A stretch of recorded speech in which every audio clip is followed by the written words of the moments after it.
109 రూపాయలకు $109 ఒక బ్యారెల్ ఉండే. అప్పుడు పెట్రోల్ రేటు 71 రూపాయలది, డీజిల్ రేటు 59 రూపాయలు. కాంగ్రెస్ పార్టీ దిగిపోతున్నారు.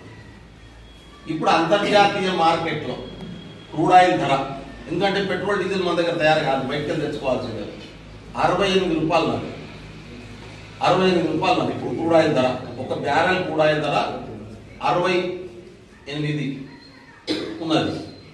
దాని లెక్క ప్రకారం మనకు పెట్రోల్ డీజిల్ ఎంత దొరకాలి అంటే కనీసం 50 రూపాయలకు పెట్రోల్, 40 రూపాయలకు డీజిల్ దొరకాలి ఈ లెక్క ప్రకారం చూసుకున్నప్పుడు.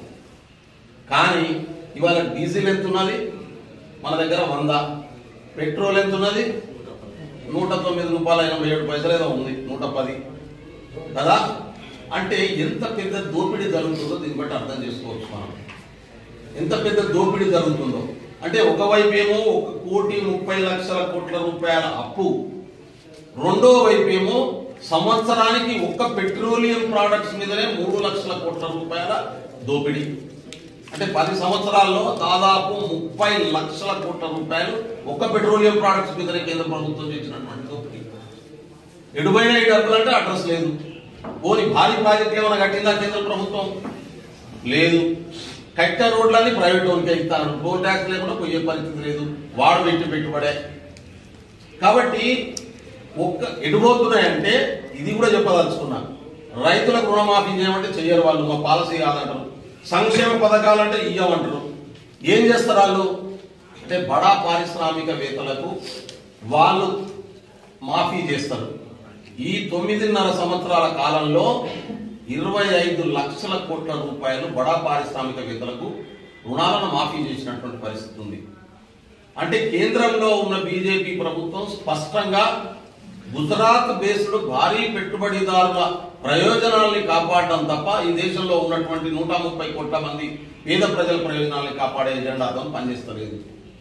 అటువంటి అప్పుడు బయటికి ఇది డైవర్ట్ చేయడానికి, ఈ ఇష్యూ మీద చర్చ జరగకుండా చేయడానికి, ప్రజలు దీని మీద ఆలోచన చేయకుండా చేయడానికి మేమంతా హిందువులం, వాళ్ళంతా ముస్లింలు, వీళ్ళంతా క్రిస్టియన్లు అని మతాల మధ్యన వైషమ్యాన్ని సృష్టించి ప్రజల దైనందిన సమస్యల నుంచి వాళ్ళ దృష్టిని మళ్లించి ఓట్ల దొంగతనం చేసేటటువంటి ఎజెండాతో పనిచేస్తారు. పోనీ ఈ 10 సంవత్సరాల కాలంలో హిందూ మతాన్ని రక్షించడానికి, హిందూ మతంలో ఉన్నటువంటి ప్రజల మధ్యన వైషమ్యాన్ని తొలగించడానికి, హిందూ మతంలో ఉన్నటువంటి ప్రజలందరూ సోదర భావంతో కలిసి జీవించే పరిస్థితిని సృష్టించడానికి, హిందూ మతంలో ప్రజలంతా సుఖశాంతులతో ఉండేటటువంటి ప్రయత్నం చేయడానికి ఏమైనా పనిచేసారా అంటే అది చేయరు. కాబట్టి వీళ్ళ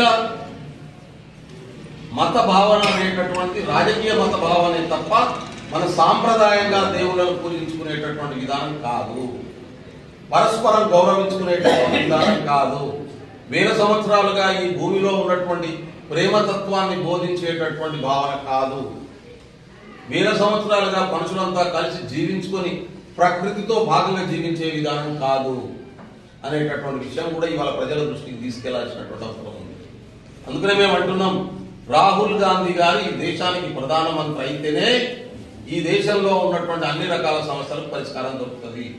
రాహుల్ గాంధీ గారు ప్రధానమంత్రి రేపు 2024లో జరగబోయేటటువంటి ఎన్నికల్లో కాంగ్రెస్ పార్టీ గెలుస్తుంది. రాహుల్ గాంధీ గారిని ప్రధానమంత్రిని చెయ్యాలి.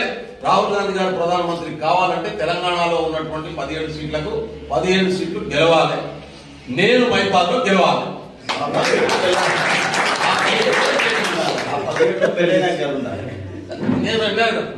అందుకనే నేను మైపాద్ నియోజకవర్గ ప్రజలకు కూడా మీ ద్వారా ఒక అప్పీల్ చేయదలుచుకున్నాను. మహబూబాద్ పార్లమెంట్ నుంచి పార్టీ నాకు అవకాశం ఇవ్వబోతున్నది. దయచేసి మీరందరూ నాకు సహకరించి గెలిపించాలని చెప్పి నేను కోరుతా ఉన్నాను. అదేవిధంగా రేపు పార్లమెంట్ ఎన్నికల కంటే ముందుగా పార్టీ చేసేటటువంటి అన్ని రకాల సర్వేలలో ఈ నియోజకవర్గంలో ఉన్నటువంటి కార్యకర్తలు, ఈ నియోజకవర్గంలో ఉన్నటువంటి కాంగ్రెస్ పార్టీ అభిమానులు, ప్రజలు బెల్లయ్య నాయకుడు బలపరచాలని చెప్పి మీ ద్వారా ప్రజల్ని కోరుతా ఉన్నాను. ఇది కూడా చెప్పించుకున్నావు